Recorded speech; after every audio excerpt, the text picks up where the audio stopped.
1969 साली मानवाने इतिहास रचला. नील आर्मस्ट्रॉंगने चंद्रावर पाऊल ठेवलं. यानंतर 72 पर्यंत 6 वेळा माणूस चंद्रावर गेला. मग प्रश्न असा आहे, आज इतकी प्रगत टेक्नॉलॉजी असताना चंद्रावर पुन्हा माणूस का जात नाही? चंद्रावर जाणं अशक्य आहे का, की नकोसं झालंय? चला एक एक कारण समजून घेऊया. चंद्रावर जाणं अशक्य नाही, पण अतिशय महाग आहे.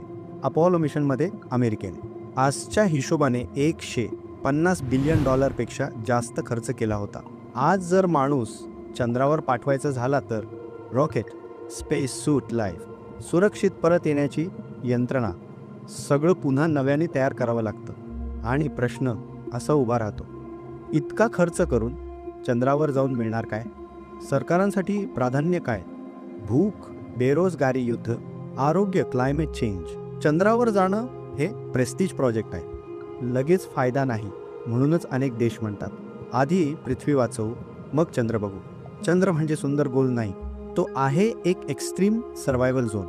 चंद्रावर सूर्याचं रेडिएशन थेट अंगावर येते. कॉस्मिक रेजपासून कोणतंही संरक्षण नाही. अपोलो मिशन नंतर कोल्ड वॉर संपत आला. स्पेस रेसची गरज राहिली नाही. मग लक्ष गेलं satellite, space station, Mars exploration, robotic mission. Robots स्वस्त, सुरक्षित वर्षानुवर्षे काम करू शकतात. म्हणूनच माणसाऐवजी मशीन पाठवा हा निर्णय झाला. पण लक्षात ठेवा, चंद्र अजूनही आपली वाट पाहतोय. फक्त यावेळी इतिहासासाठी नाही, तर भविष्यासाठी.